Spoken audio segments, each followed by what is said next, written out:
What is good, y'all? Welcome to Let's Cap. I am your host, Ronald from Wagertalk.com at Youcapper Sports on Twitter. Looks like I'll be rocking solo today. We're going to have a pretty quick show today. We only got two NBA games on the board for tonight's playoffs, and then we got some MLB today, but I'm probably just going to break down one of them. I'll also talk about some of the MLB trends to watch as well.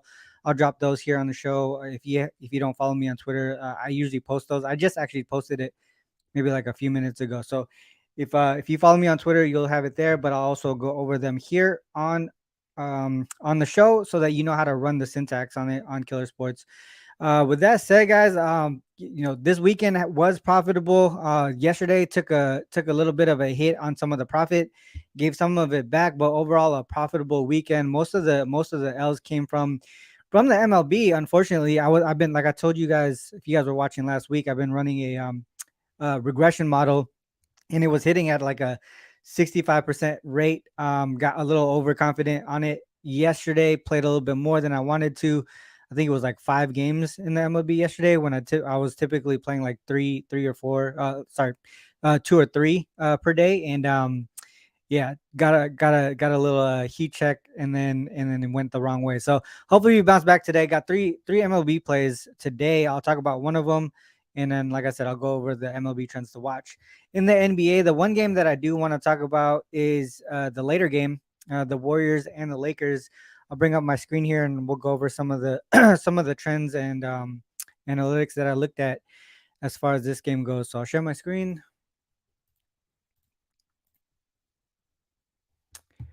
We'll go straight to Killer Sports here, and we'll go to the NBA. So obviously the Lakers took care of game three, huge margin there. One thing that I wanted to look at specifically was how often do these teams in the playoffs win by 30, and how do they do the following game? So that's something that's easy to do here on Killer Sports. We go to NBA, we can just take the season off, and we'll go playoffs equals 1, and we'll go P margin is greater than or equal to 30. So at least a 30-point win in the playoffs. What happens the following game? 44-35 straight up, 42-37 against the spread. So nothing really significant there, right? One thing that I also wanted to look at was how has it been doing in recent form, and it's still pretty mixed bag there as far as the win-loss record. But you can see this big cluster of unders from like 2019 to 2021, and then all of a sudden we have 3 instances this season and all three go over. So obviously that's why we talk about trends don't equal bets, because you don't just blindly tail these trends, because they could fall off at any moment. You just got to do your due diligence and look at some of the other stats and analytics as well to support it. So I was initially looking towards the under, just based off of that trend alone, and then all of a sudden you see this cluster of over. So that kind of talked me off a little bit. But I want to talk about the Warriors specifically in this situation here, because we know that core group of the Warriors have been together for quite a bit. So one thing that I looked at was, we'll just go back to the playoffs, and we'll say team equals Warriors.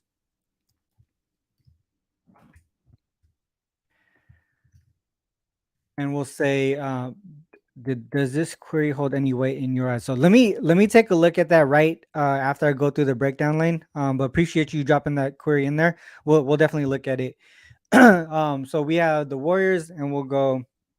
They scored 97 points in the last game. So what I wanted to look at was, how do they do off of a bad performance with this core group here? So we'll go P points less than 100.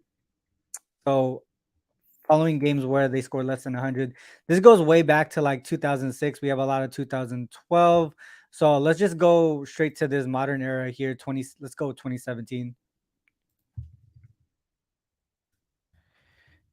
But in general, you can see that they do well, right? Profitable on their side and also to the under. So, but if we look towards more recent years, 2017, it gets even crazier. 7-1 straight up, 6-2 against the spread, 8-0 to the under. You can see in these games here, they've limited their opponent to their team total under in all 8 games as well. So Yeah, this is pointing towards the under. Saw some of that one trend as far as like off of a 30-point loss that was sort of trending towards the under, except for the three instances this season.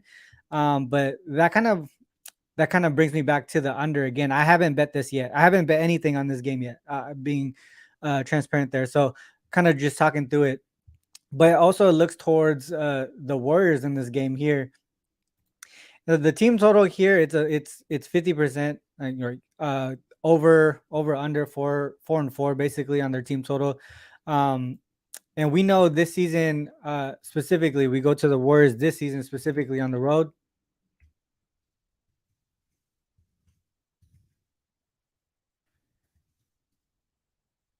Right, we know they've been struggling pretty much all season on the road. It's basically the opposite of what some of these playoff trends are showing, right? We're looking at fading the Warriors and taking the over. If we go to the Lakers side, and we'll look at them from after the All-Star break at home after the All-Star break specifically.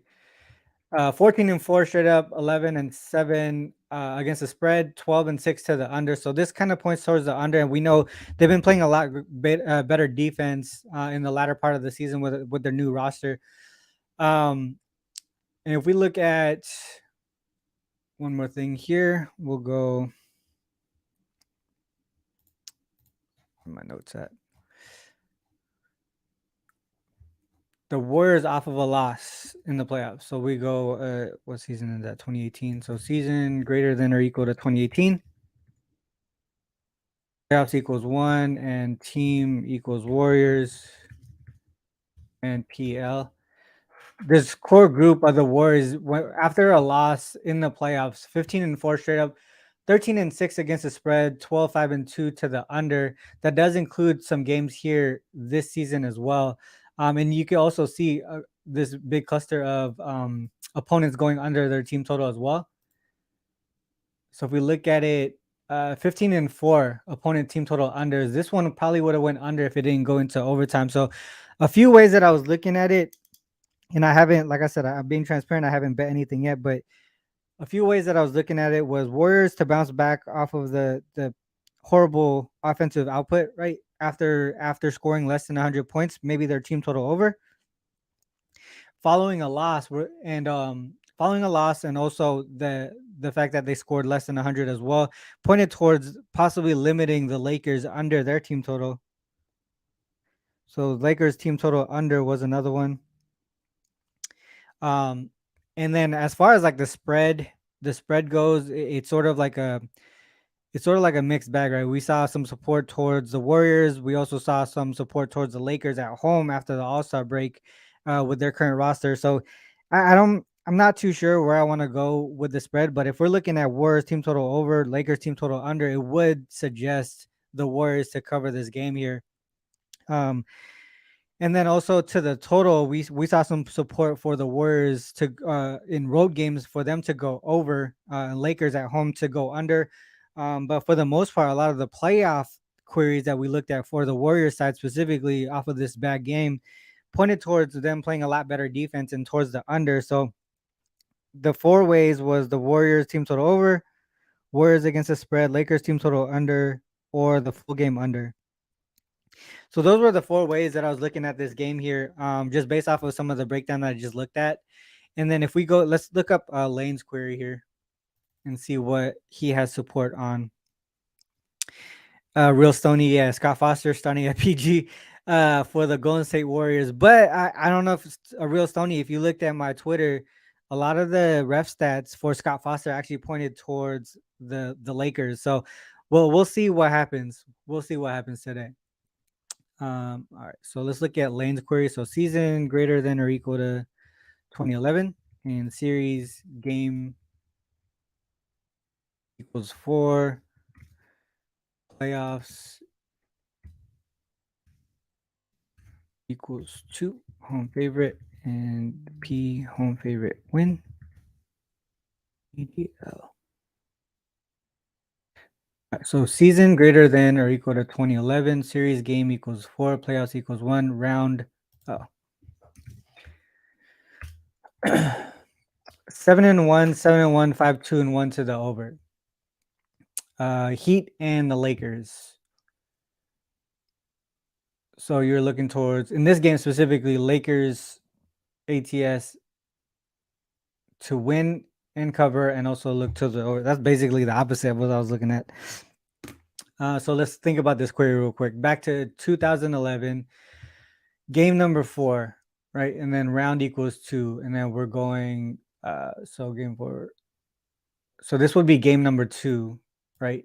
Game 2, they lost as a road dog. Now they're coming off of a win as a home favorite, and then they're a home favorite again.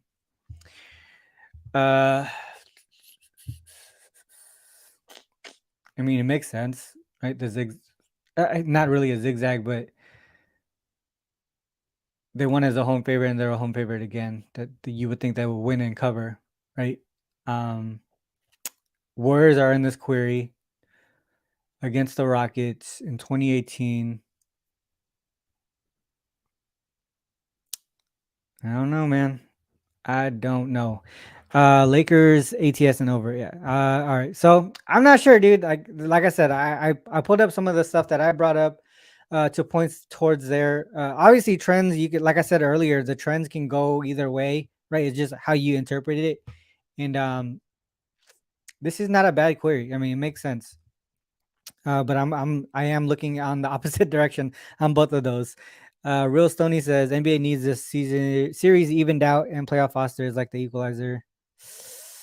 Yeah, a lot of mixed signals. A lot of mixed signals. I don't know. To me, I do trust that the Warriors make the proper adjustments. I gotta look towards them in some way, whether it's their team total over, or for them to cover, or for them to show up defensively and limit the Lakers. But I mean, it's tough, right? Because we know in game 1 and game 3, the Lakers got to the free throw line at will. Game 2, the one that they did win and cover, they limited them a little bit, right? So if they can get back to that, I think that's going to be the key here. We don't know which way, obviously, the Scott Foster thing is going to go. But to me, I think they do their part. I just trust them. I just trust that they do their part to make the proper adjustments and get it done on their side of the ball.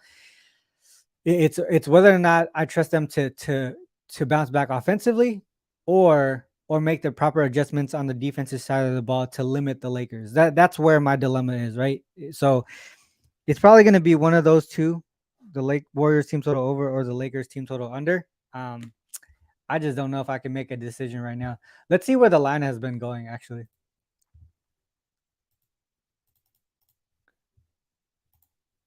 All right, so we have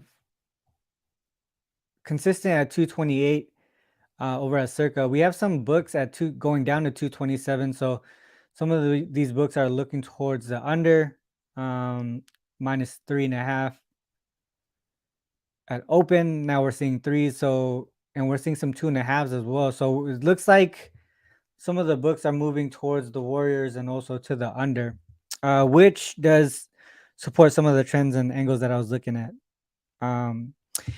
One more thing before we move on to MLB, though. One more thing about the Warriors after games where they scored less than 100. If we look at this season specifically, that only happened 4 times. Equals 20.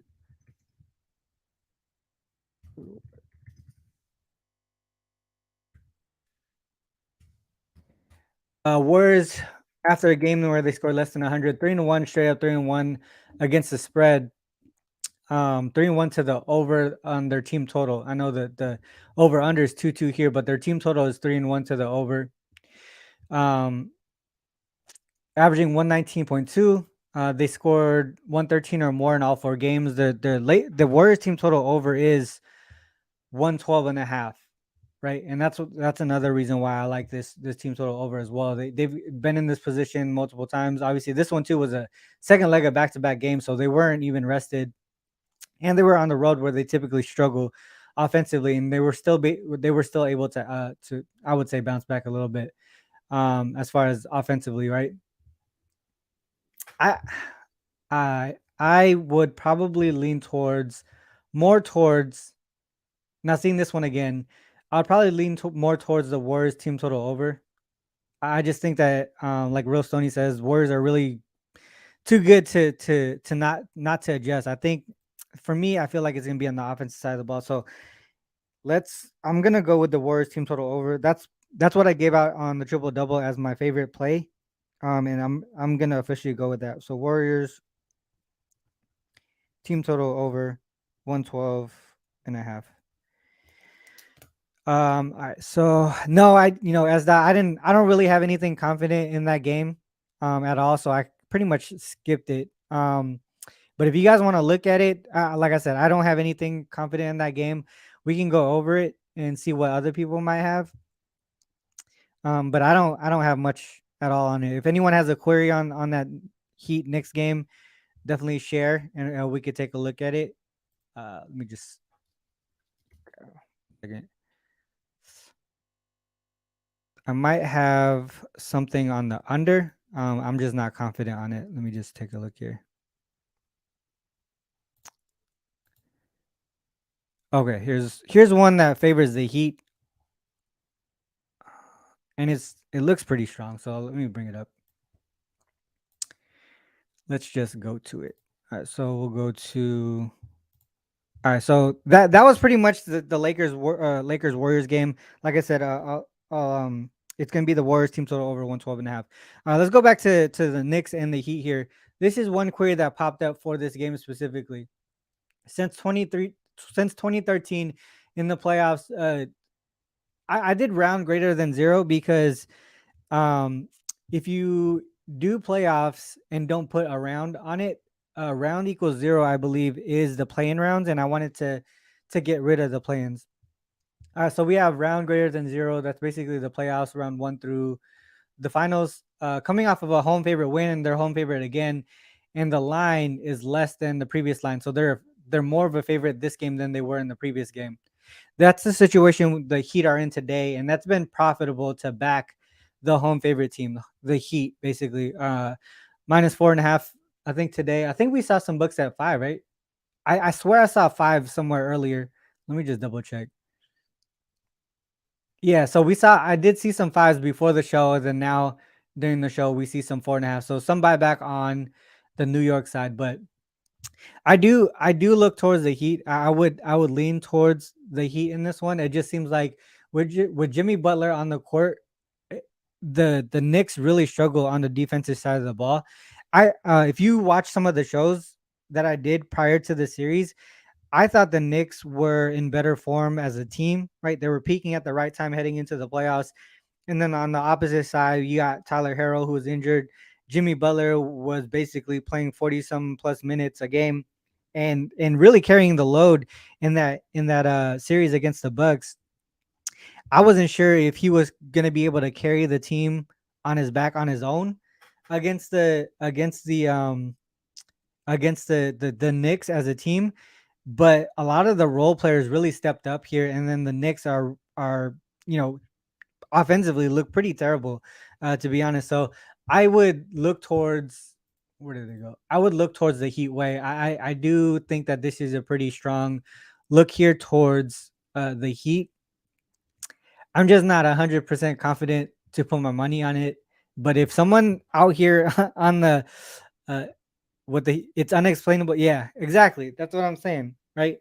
But it's Spo, right? Spo is a great a great coach, so can't really knock them. But it's just like you said, unexpected.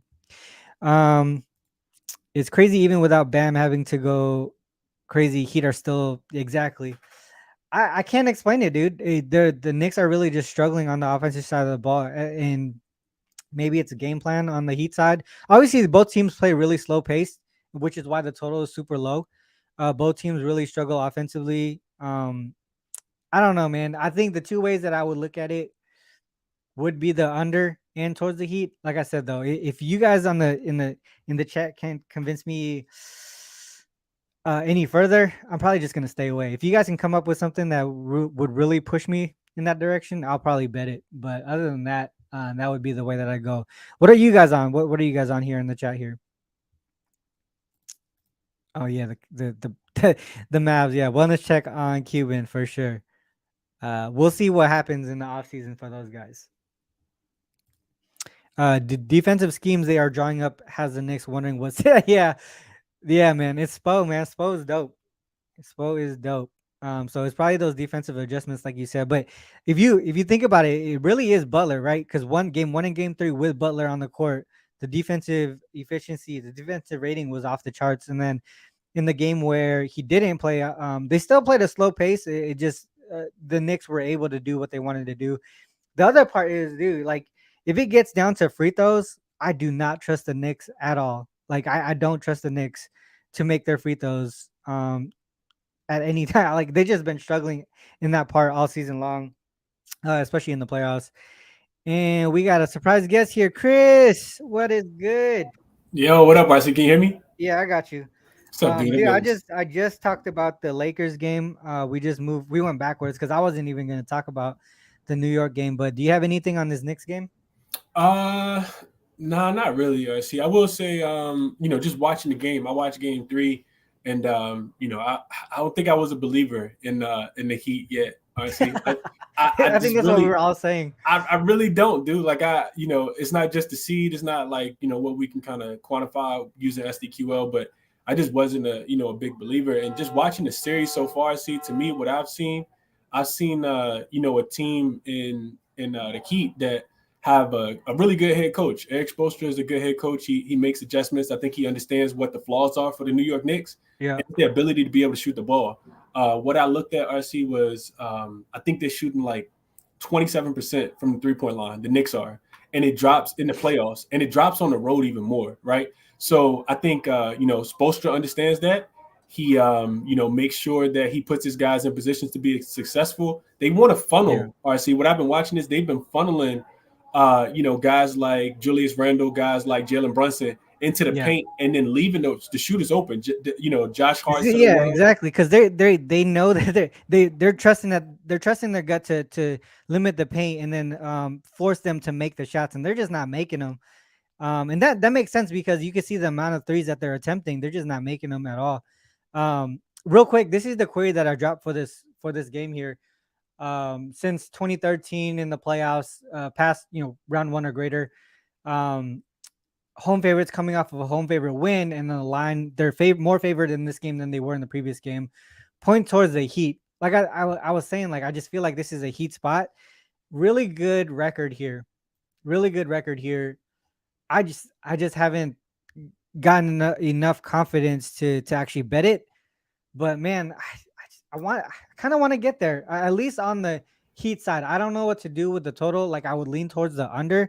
Low pace, both teams really struggling offensively. I would look towards the under, but I feel like the Heat got this. And like I said earlier, I don't know if you were in during the part that I was talking about free throws. I just don't trust the Knicks to make free throws either. Like if that gets to the point where they try to attack the paint, get to the free throw line, get the job that way, I still don't trust them to make them. That's the thing. So I don't know, man. It's Heat or nothing for me. Yeah, I would agree, RC. And just real quick on the total, I would look the same way, RC. I know the total's going up just a tad bit. I think I saw it at circa like 208. I almost played the 206 and a half as soon as it reopened Yeah, on on Saturday evening. But I kind of stayed away just because I think the Knicks will try to play a little bit faster. The problem, RC, with them, even with them trying to play a little bit faster and score a few more points, is that if you watch the game, Brunson roll that ankle again. It got stepped on as well, so he's not going to be 100%. yeah, And Quickly is also doubtful as well. And those are the guys that actually push the pace for this team. So I know that they haven't been able to score against the Miami Heat in the half court.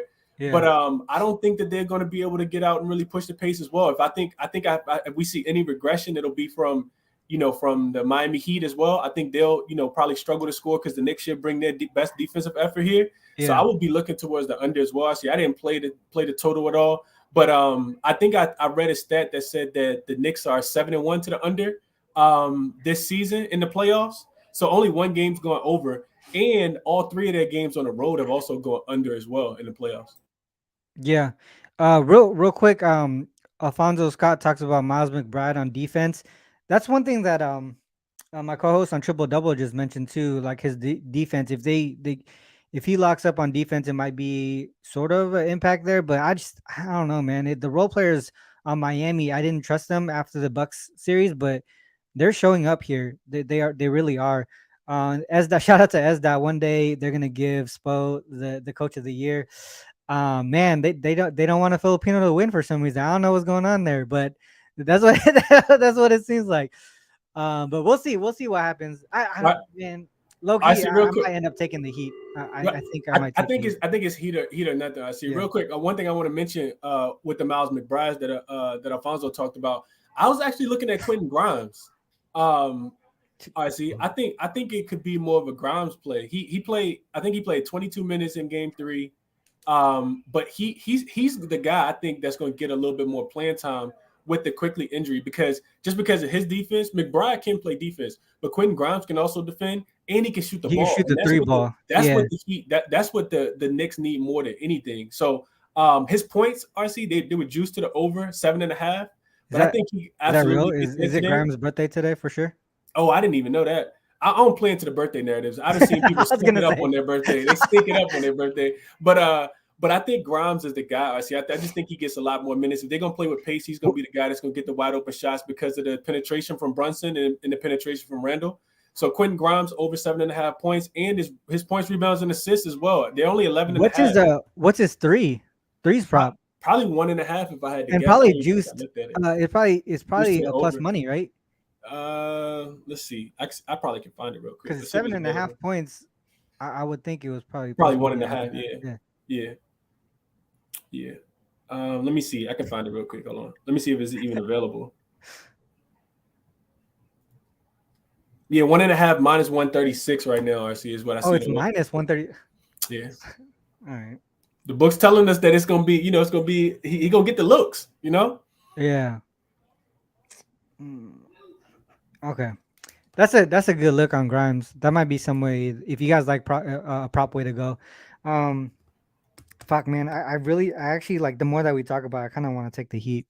Yeah, we might be able to get a better number live. I just don't see them. They have no defense for Jimmy Butler. Like even Josh Hart played Donovan Mitchell really, really well in the last game, but playoff Jimmy different. Dude averaging like 36 points in the playoffs, even with sprained ankles, and he got a lot of stuff going on. But he just continues to play really, really well. And Josh Hart could potentially, if he's not hitting his outside shot, RC, I've heard from reports that Thibodeau could potentially pull some of his minutes as well. Because if he's not if Jimmy's still scoring 28 to 29 points, then you're not doing your job offensively, and we need somebody to be able to score out there. So yeah. That makes sense. Okay, all right, let's go. I know you missed the Lakers Warriors one. I went through a big breakdown there, but I'll let you drop whatever you want to talk about here on this Lakers Warriors. Inform me. See, these two games, man. I just wanted to kind of come on and talk them out with you. I haven't placed a single bet all day today. To me, it kind of feels like a Warrior spot, But I don't want to bet against the Lakers. They've been making me money. Of course, that's my team, and I think Golden State's been struggling on the road. One thing I did find, RC, I think I put it in my notes, was for the Warriors, like historically, this team does really, really well in the playoffs off a big loss. Yeah. So I looked at them, like I think they were 10-3 off a 15-point loss in the playoffs since 2013 under Kerr, Draymond, Clay, and Steph. So that was something that I looked at. So I just looked at Warriors off a loss since 2018, 15-4 straight up, 13-6 against the spread. 12-5-2 to the under. The other way, Chris, that I was looking at it, this is gonna be for those who were here a little bit earlier. I know there's more people that showed up in recent minutes, so I don't know if a lot of people saw this, but I'll just go over real quick again because I thought it was really important to note how the Warriors bounce back. Right, you just talked about how they bounce back off of a loss, but if you look at the playoffs, right? If you look at the playoffs and we say, oh shit. I think it was 2017 if I'm not mistaken. So let me just go back there. Teams Warriors, and we'll just say them a game where they scored less than 100. Yeah, that was it. 7-1 straight up, 6-2 against the spread. Look at that 8-0 to the under too, and you can see it's really on that defensive side of the ball where they make an impact. They limited their opponents in all to their team total under in all 8 of those games as well. So, and we know what happened after they lost game 1. Game 2 they limited the Lakers there offensively. The way that I'm going is Warriors. This is what I left with the viewers here. Warriors team total over 112.5. But I can't talk anyone off of the Lakers team total under, the full game under, or even the Warriors on the side here. But one of the viewers, I think his name was Nate, maybe Lane. Sorry, my bad, Lane. Lane dropped a query that pointed towards the Lakers and the over, pretty much the opposite of everything I was looking at. But it was a pretty decent trend, right? Like it actually, when you look at it, it makes sense. We'll look at it right here, 2011 and series game equals 4. 7-1 straight up and against the spread, 5-2-1 to the over. This says in series game 4, round equals 2. So second round of the playoffs. Coming off of a home favorite win, they're home favorite again. And then in game 2 of the series, they were a road dog. They had a road dog loss. So that would point towards the Heat and the Lakers today. So I like the Heat look. I don't like the Lakers look. I like Basically. that. I like You know both what of I'm those. I see. Yeah. I'm probably not, like I But said, you I'm not gonna take them. But But you can see here the more recent games, you can see that even though they're covering the Warriors team total over 3 straight overs on the opponent team total over. So I mean that's not the reason why I took it, but I mean that kind of supports the Warriors team total over there. So let me ask you this, RC. Yeah. If the Lakers, if Golden State wins the game, do you think it's more of an under game where they limit the Lakers, or do you think it's more of an over game where they just outscore the Lakers? I feel like this is the way that I went is I think the Warriors bounce back offensively regardless of the outcome of the game, right? So the over under is going to be whether or not they limit the Lakers or not. Um If you think the Lakers win, then I feel like it should be an over game, right? I think that's the situation here because Hold on, you think if the Lakers win, it'll be an over game? I feel like if the Okay, Lakers win, it's gonna be over. because Golden State's gonna bounce back offensively Because regardless. the Lakers, Okay, no matter what happens, the Warriors probably gonna bounce back offensively. At least that's the way that I look at it. So if they can't limit the Lakers, right, the Lakers gonna win. They're gonna go over.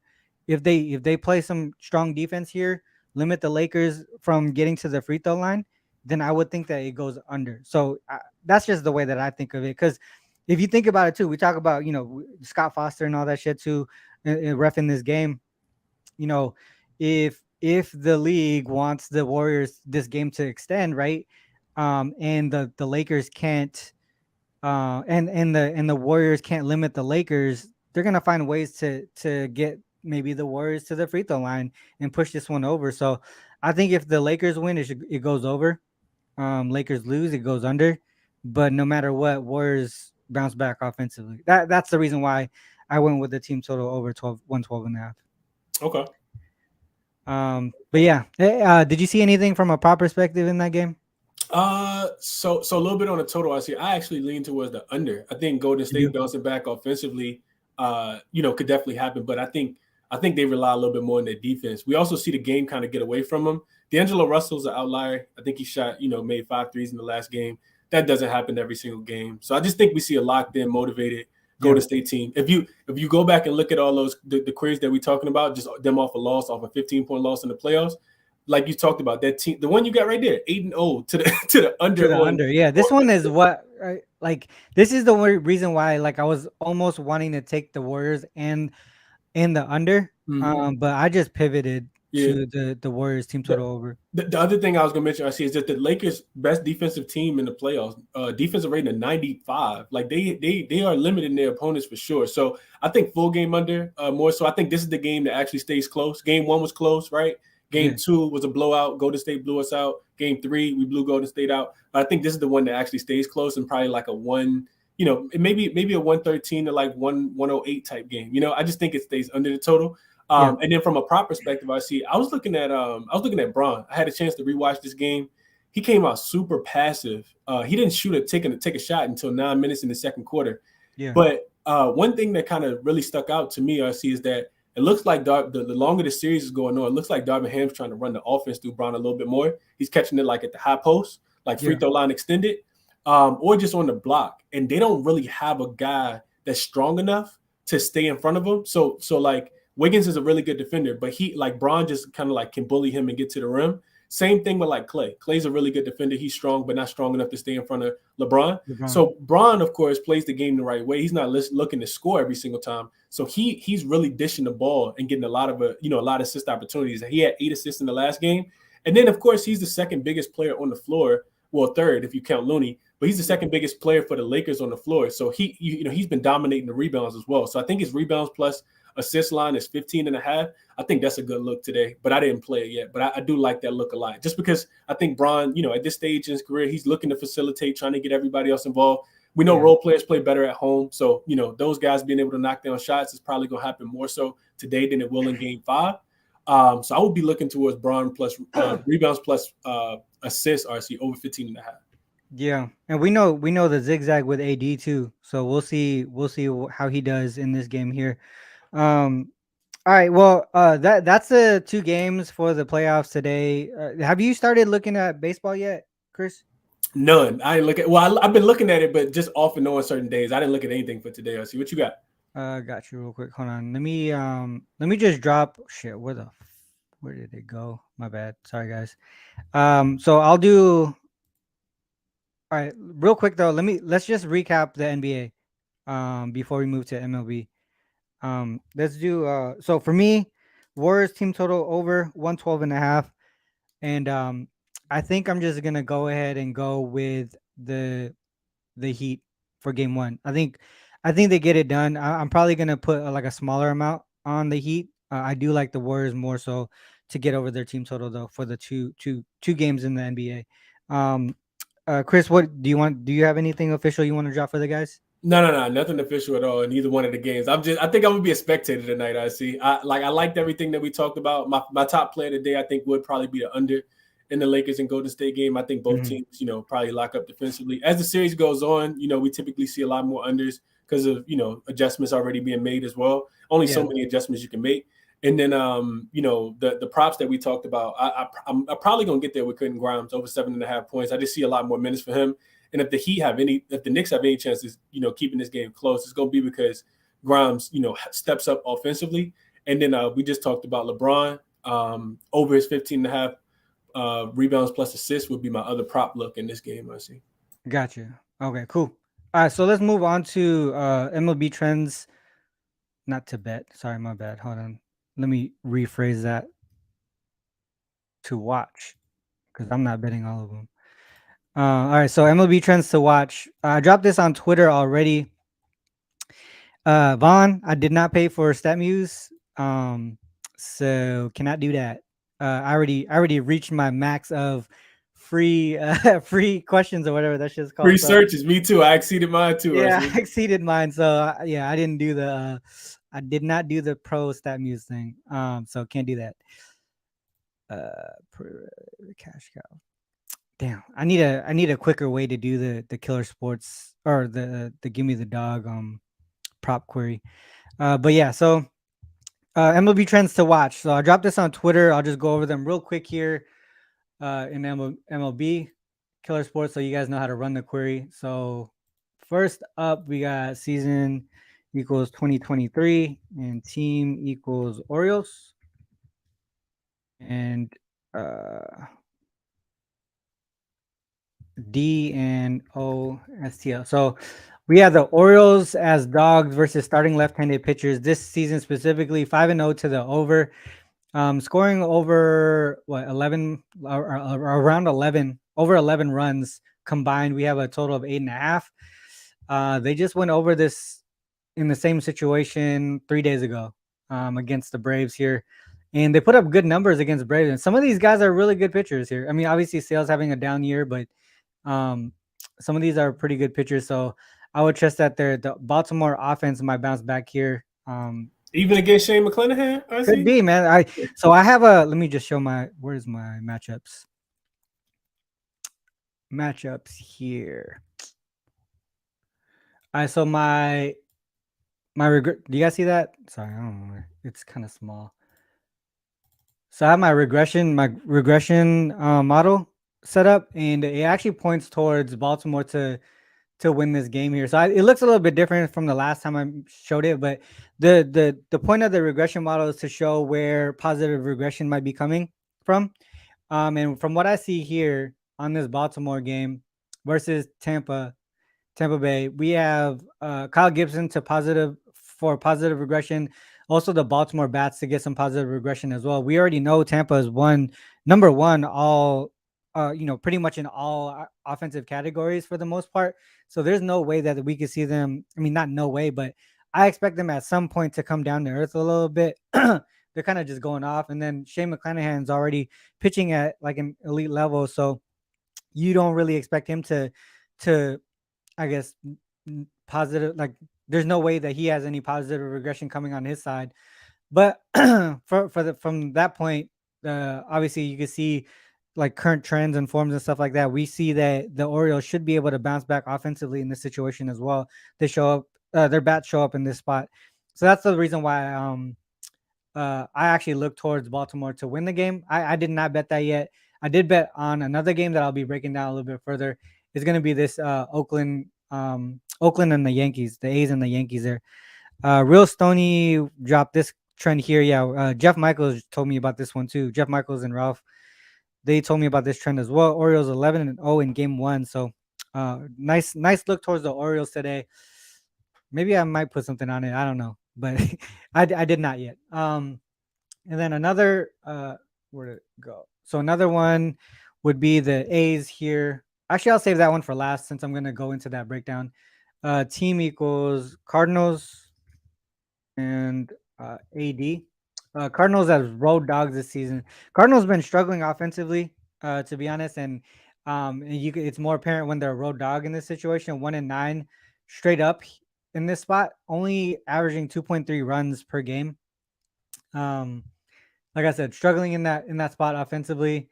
That is a trend there to watch. Also 8-2 to the under. Like I said, it's primarily due to their offense in this situation. Another trend would be the Royals here. Again, if you guys follow me on Twitter, you guys see my Twitter tag. Those trends are on Twitter.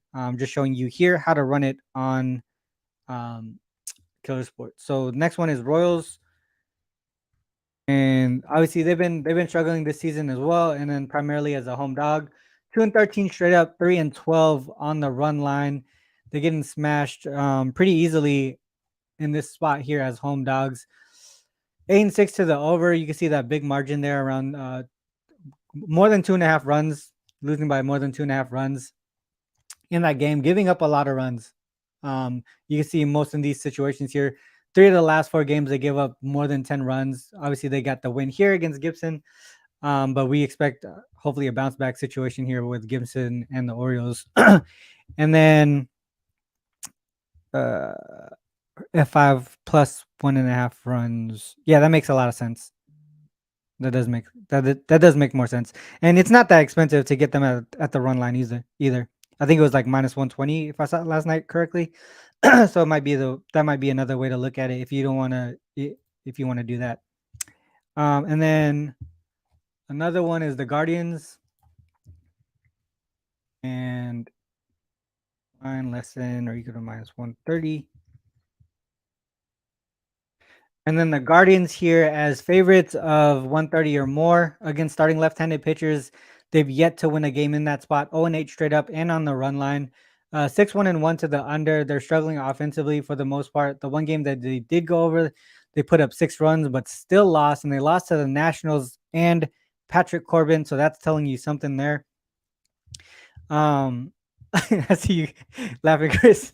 Losing to Patrick Corbin tell you a lot. Exactly. So they're only putting up 2.1 runs per game, allowing 4.2 in this spot here. So that's another trend. And then the one I want to break down a little bit more further because I actually bet it is the Yankees game. So if we look towards the Oakland side, so we'll go to athletics and we go D and OS. Move the banner here. So the Yankees minus 181, the total 8.5. I think the line's actually moving towards the A's, and I don't really understand that. But if you look at this here, 2-7 straight up, 3-6 on the run line, 8-1 to the over. Look how many runs opponents are scoring here. So if you want to pivot off of the money line or the run line, maybe you'll look towards just the Yankees going over their team total.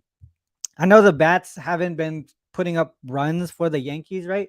But let's go to baseball savant real quick because I want to show you something that is not gonna last for a long time. And you can see it here on the regression model. You see on the Yankees, you see a 4 there. That means we're expecting positive regression coming from the bats. And I'll tell you why. We go to baseball savant, and some of the things that I look at is like what um what type of contact are they getting on the bats, and is it leading to runs or is it leading to hits, right? So if you look at barrel rate, the contact, their barrel rate on the Yankees, this is what 1, 2, 3, 4, 5, 6, 7th in barrel rate. So they're getting good contact, right? Hard hit rate. How hard are they hitting the ball here? They're top 10. I think this is either 10th or 11th here. I'm pretty sure it's 10.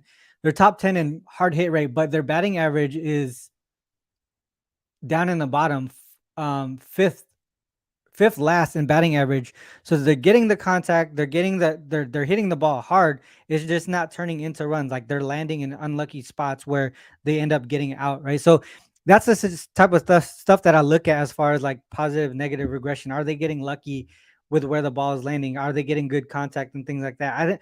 With that type of barrel rate and hard and hard hit rate, I'm expecting them to have some positive regression. And now you're looking at someone on the A side, or a situation on the A side where they struggle, right? As dogs at home, they're giving up a whole bunch of runs. This is a spot where the Yankees can probably turn it around offensively, and get it done. So I actually took the Yankees on the run line. I'll probably actually add a little bit towards the Yankees team total over as well. I think they get it done here in a spot where they could start to get a run for themselves on the Yankee side, because I definitely don't expect that type of these type of advanced stats to continue to stay at a fourth or fifth bottom batting average. So that's the way that I went as far as one of my premium plays. Yankees on the run line there. I think that was it. I think that's all I wanted to talk about today, guys. So real quick, just closing comments one more time before we go. The baseball play that I just dropped, Yankees on the run line. I'll probably add a little bit to the Yankees team total over as well. On the NBA side, the Lakers, sorry, not the Lakers, Warriors team total over 112.5, and then the Heat minus 4.5 here. Chris, anything you want to drop before we cut out? Nah, see, I appreciate you having me on the show today, man. I know I was running a couple minutes late trying to get in here, but No, it's all I good. just wanted to talk it out, man. Wanted to talk it out with you. No official plays for me, but if I was going official with anything, it would be LeBron to go over his rebounds and assists tonight. It would also be the under. I think it's 227.5. I think it is, and we're looking at Quentin Grimes as a player prop in that other game. Also, strongly lean. May end up getting there, RC, with the Heat. Minus the 4.5 tonight as well. I think the Knicks are cooked. I think they're done, RC. Yeah, man. I don't know if they can bounce back, bro. It's kind of crazy. It's like they look defeated, to be honest, when they play. It's tough, man. Because I had high hopes for them going into the playoffs, with them like peaking at the right time. I always talk about that too, peaking at the right time, heading into the playoffs, and then The Heat peaked they at the ran right into time, Hemi. RC. Huh? The Heat peaked at the right time. They They peaked peaked at the right after right after they that, peaked like right at the playoffs, which is crazy. right at the play in. Yeah. Yeah. No, I believe it. Okay. All right, cool. Well, that's it, guys. Shout out to everyone who tuned in on Twitter and on YouTube. If you're on YouTube, make sure you hit the like and subscribe button. Um, I don't know. I probably mentioned this a few times already, but I moved over to Wagertalk. So if you guys want to catch any of my premium plays, I'm over at Wagertalk.com. No longer at sportsmemo.com, but I still host the triple double show with them every Monday, Wednesday, and Friday until the playoffs end. So you can catch me there on the shows on YouTube. Chris is always here. I mean, not always here, but Chris is usually here. And he always has his spaces over on Twitter as well. So make sure you guys follow the both of us here on Twitter. You can see our Twitter tags underneath our names. With that said, always gotta close out like this, Chris. Whether you fade us or follow us, it is on you guys to make that call. Good luck with our reaction. Till next time, peace.